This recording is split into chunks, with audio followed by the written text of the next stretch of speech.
Bon, j'ai décidé de faire comme Kai Cenat. Inspiration du gars. En gros, j'ai vu qu'il a fait une nouvelle chaîne YouTube avec quelques abonnés, je crois. Et en gros, il fait des vidéos où il fait de la couture et il lit des livres. Et bah, vu que je me suis un peu lancé le défi cette année pour 2026 de me remettre à lire, parce que ça fait longtemps que je n'ai pas lu un livre. Enfin là, j'ai commencé depuis le début du mois de janvier.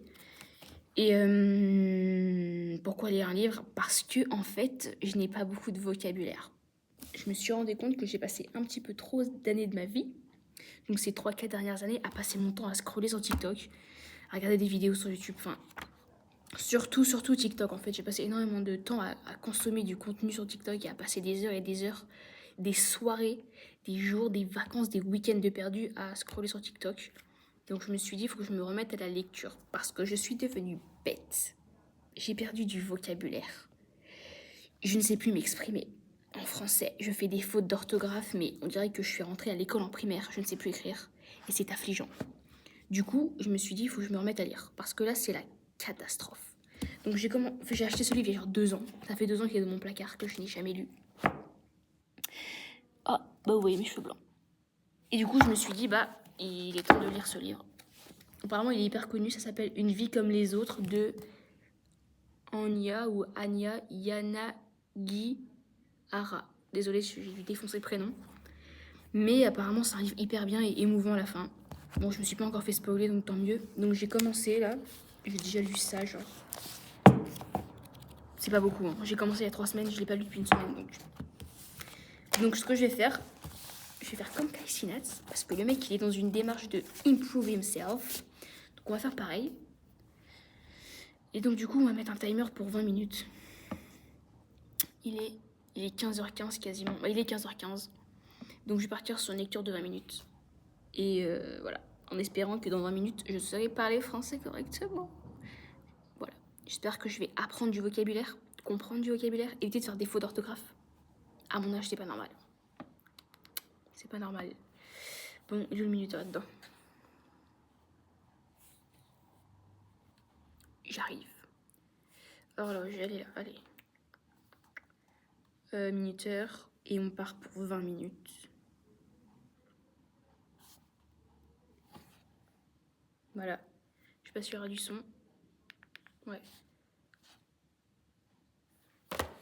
Allez, go.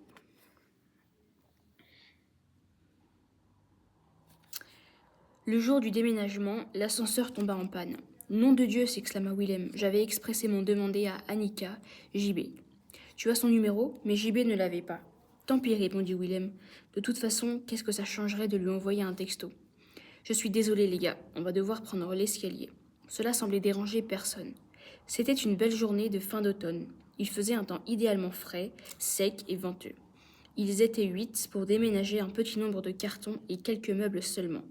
Willem, JB, Jude, Malcolm, un ami de JB, Richard, une amie de Willem, Carolina et 2 autres amis que les 4 avaient en commun et qui portaient les mêmes prénoms et patronymes, mais que tout le monde, pour les distinguer, appelait respectivement Henry Young l'Asiatique et Henry Young le Noir.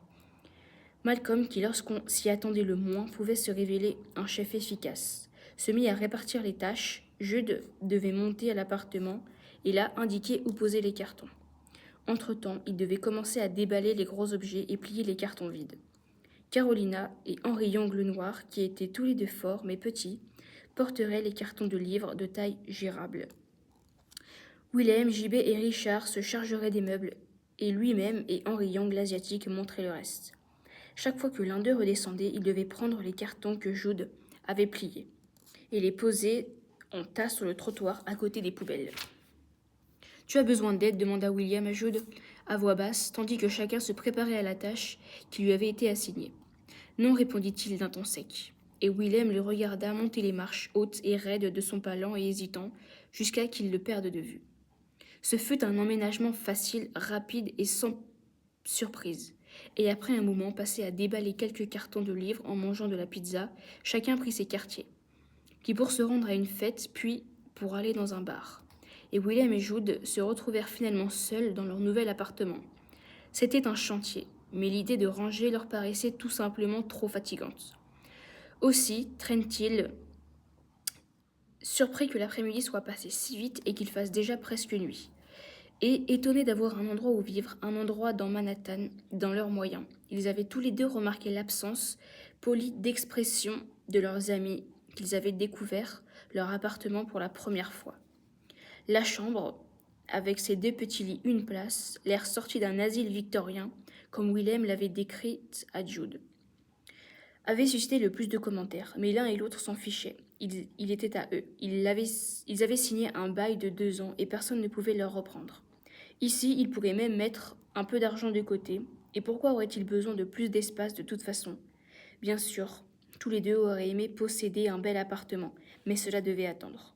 Ou plutôt, ils devaient se montrer patients. Ils bavardaient, mais les yeux de Jude étaient fermés. Et Willem savait, à cause du tressaillement incessant de ses paupières et de la manière dont ses doigts étaient repliés en un point si serré que Willem pouvait voir les filaments verts océans de ses veines battre sous la peau du dos de sa main.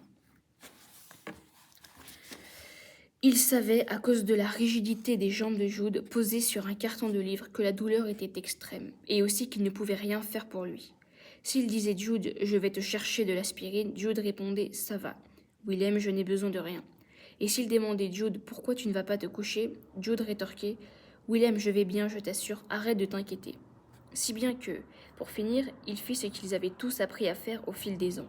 Quand les jambes de Jude lui faisaient mal, trouver une excuse, se lever et quitter la pièce pour que Jude puisse rester allongé parfaitement immobile en attendant que la douleur passe, sans avoir à bavarder ou dépenser de l'énergie à prétendre que tout allait bien et qu'il était juste fatigué ou qu'il avait une crampe, ou à leur servir n'importe quelle autre explication peu convaincante qu'il était capable d'inventer. Dans la chambre à coucher, Willem trouva un sac poubelle qui contenait leurs draps et fit d'abord son lit, puis celui de Jude. Ils avaient acheté à celle qui allait bientôt devenir l'ex-petite amie de Carolina un futon très bon marché pour lui la semaine précédente. Il tria ses vêtements, séparant les chemises des pantalons, sous-vêtements et chaussettes, et leur attribuant à chacun leur propre carton, vidé depuis peu de leurs livres, qu'il glissa sous le lit. Il ne toucha pas aux vêtements de Jude, mais il se rendit ensuite dans la salle de bain qu'il nettoya et désinfecta avant de sortir puis d'y ranger leur dentifrice, savon, rasoir et shampoing. Une ou deux fois, il fit une pause pour se rendre en douce dans le salon où Jude demeurait dans la même position, les yeux toujours fermés, la main toujours serrée en poing, la tête tournée sur le côté, si bien que Willem ne pouvait discerner d'expression sur son visage. Il éprouvait des sentiments complexes à l'égard de Jude. Il l'aimait. Cette part était simple et s'inquiétait pour lui, ayant de temps en temps l'impression de jouer autant le rôle de grand frère et protecteur que d'ami. Il savait que Jude s'en sortirait, et qu'il s'en est sorti avant sans lui, mais parfois il percevait des choses en Jude qui le troublaient et qui le faisaient se sentir à la fois impuissant et paradoxalement un peu plus déterminé à l'aider. Même si Jude demandait rarement quelque sorte d'aide que ce fût.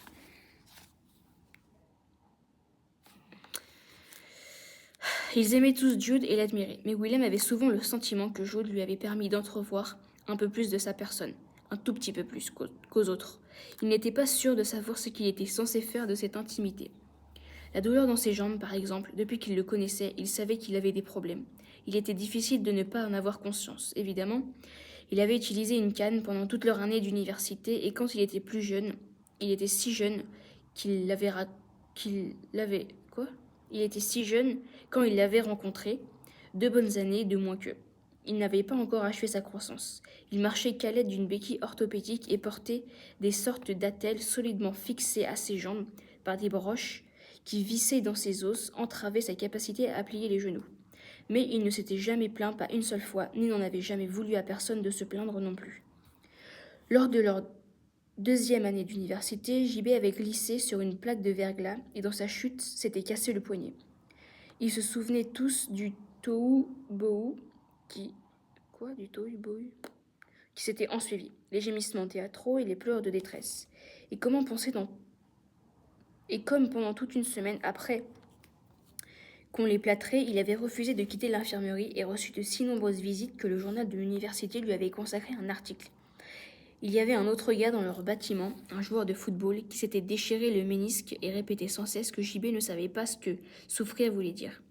Mais Jude avait rendu visite à JB tous les jours, comme si Willem et Malcolm et lui avaient offert toute la compassion qu'il réclamait. Un soir, peu de temps après que JB eut finalement accepté de quitter l'infirmerie et fut retourné au dortoir pour jouir d'une attention renouvelée de la part de tous, Willem s'était réveillé et avait trouvé la chambre vide. Ce n'était pas si inhabituel en réalité. JB passait la plupart de ses nuits avec son petit ami et Malcolm, qui suivait un cours d'astronomie à Harvard ce semestre-là, se trouvait au laboratoire où il dormait maintenant tous les mardis et jeudis soirs. Willem, lui-même, dormait souvent ailleurs, généralement dans la chambre de sa petite amie, mais elle avait la grippe ce soir-là et était restée seule. En revanche, Jude était invariablement là. Il n'avait jamais eu de petit ami ou de petite amie et il avait toujours passé ses nuits dans leur chambre, sa présence en dessous de Willem aussi familière et constante que celle de la mère. Il n'était pas certain de savoir ce qui l'avait poussé à descendre de son lit et à se tenir debout pendant 1 minute, à moitié endormi au milieu de la chambre, silencieuse, regardant autour de lui comme si Jude avait pu prendre au plafond, telle une araignée. Mais à ce moment-là, il remarqua que sa béquille avait disparu, et il commença à le chercher, l'appelant doucement par son nom dans l'autre pièce, puis, quand il n'obtint pas de réponse, sortit pour se diriger vers la salle de bain commune. Après la pénombre de leur chambre, la lumière crue de la salle de bain lui donna la nausée, avec ses ampoules fluorescentes qui émettaient un faible grésillement en continu. Il se sentait si désorienté qu'il fut moins surpris qu'il ne l'aurait dû, quand, arrivé devant la dernière cabine de toilette, il aperçut le pied de Jude et l'extrémité de sa béquille dépassée sous la porte. « Jude, murmura-t-il en frappant à la porte et n'obtenant pas de réponse. « J'entre. » Il ouvrit la porte et découvrit Jude étendu par terre, une jambe repliée contre sa poitrine. Il avait rendu une partie de son vomi formait une flaque sur le sol devant lui, tandis qu'une autre avait séché sur ses lèvres et son menton, dessinant une trace en pointillé couleur abricot. Il avait les yeux fermés, le visage couvert de sueur, et d'une main tenait l'extrémité recourbée, sa béquille avec une intensité que Willem devait plus tard reconnaître comme le signe d'une douleur extrême. À l'époque, cependant, la vision l'effraya et y confus. Il se mit à poser à Jude un tas de questions auxquelles ce dernier n'était absolument pas en état de répondre. Et ce fut qu'après avoir essayé de le relever et aux cris que poussa alors Jude, que Willem comprit à quel point il souffrait.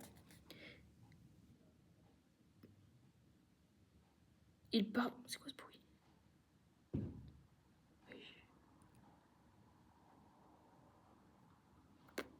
Il parvint tant mieux que mal à ramener Jude jusqu'à leur chambre, en le traînant et le portant à moitié, à l'installer dans son lit et à le nettoyer avec maladresse. À ce stade, le pire de la douleur semblait être passé, et quand Willem lui demanda s'il devait appeler un médecin, Jude fit non de la tête. « Mais Jude, dit-il doucement, tu souffres, tu as besoin d'aide. »« Rien ne peut aider, répondit-il, puis il resta silencieux pendant quelques secondes.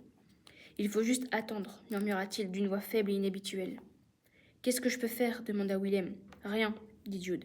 Ils gardèrent leur silence. « Mais Willem, tu resteras quelques minutes avec moi ?»« Bien sûr, dit-il. » À côté de lui, Jude frissonnait et tremblait comme s'il était gelé, et Willem attrapa la couette sur le lit du haut pour en recouvrir Jude. À un moment, il étendit le bras sous la couette, prit la main de Jude et lui ouvrit le poing de force pour pouvoir la lui tenir. Sa paume était moite et calleuse. Il n'avait pas tenu la main d'un garçon depuis longtemps, depuis l'opération de son frère des années plus tôt, et la force de sa poigne et de ses doigts musclés l'étonna. Jude serra la mâchoire et claqua des dents pendant des heures. Alors, finalement, Willem s'allongea à côté de lui et s'endormit. Le lendemain matin, il se réveilla dans le lit de Jude, la main endolorie, et quand il examina le dos, il vit qu'il avait des bleus là où les doigts de Jude l'avaient agrippé. Il se leva, un peu chancelant, et passa dans l'autre pièce où il vit Jude lire à son bureau, ses traits indistincts dans la lumière éblouissante de la fin de matinée. Jude redressa la tête quand Willem s'approcha, puis il se leva, et pendant quelques instants, ils se regardèrent simplement en silence. « Willem, je suis vraiment désolé, » dit finalement Jude. « Jude, répondit-il, il n'y a pas de quoi. » Et il le pensait, il n'y avait aucune raison d'être désolé. « Pardon, Willem, je suis vraiment désolé, » répéta Jude. Et quel que fut le nombre de fois où Willem essaya de le rassurer, rien ne put le réconforter. « S'il te plaît, n'en parle pas à Malcolm et JB, d'accord ?» lui demanda-t-il. « Je ne leur dirai rien, promit-il. et il n'en parla jamais. Bien que cela ne changeât pas grand-chose, dans la mesure où finalement Malcolm et JB aussi le verraient souffrir, même s'ils ne devaient être que rarement témoins d'épisodes aussi prolongés. Dont celui... Oula. Quoi ? Ne devait être que rarement témoin d'épisodes aussi prolongés que celui dont Willem avait été lui-même témoin cette nuit-là. Il n'en avait jamais discuté avec Jude, même si dans les années à venir, il le verrait aux prises avec toutes sortes de souffrances, de grandes et de petites, le verrait grimacer en proie à de moindres peines, et parfois, quand la douleur était trop forte, le verrait vomir, ou bien se recroqueviller sur le sol, ou simplement se figer et devenir comme insensible, à l'instar de ce soir-là dans leur salon. Malgré la promesse à laquelle il se tenait, Willem ne cessait de se demander pourquoi il n'avait jamais essayé de discuter de la question avec Jude. Pourquoi il ne lui avait jamais demandé de lui expliquer ce qu'il ressentait. Pourquoi il n'avait jamais osé faire ce que son instinct lui avait dicté 100 fois. S'asseoir à côté de lui frotter les jambes et avoir raison de ses terminaisons nerveuses foireuses, à force de massage. Au lieu de quoi, il se retrouvait à se cacher dans la salle de bain, s'occupant à de petites tâches, tandis qu'à quelques mètres de distance, son ami le plus cher était assis tout seul sur un canapé sale, revenant lentement, tristement à la conscience, à l'univers des vivants sans personne à son côté. « Tu es un lâche, déclara-t-il à son reflet dans le miroir de la salle de bain. Son visage lui rendit son regard plein de dégoût. Du salon ne parvenait que du silence, mais Willem se tenait invisible au seuil de la pièce en attendant que Jude lui revienne. « C'est un trou à rats, avait dit JB à Malcolm, et bien qu'il n'ait eu pas tort, rien que l'entrée de l'immeuble donnait des frissons à Malcolm. Ce dernier retourna néanmoins chez lui,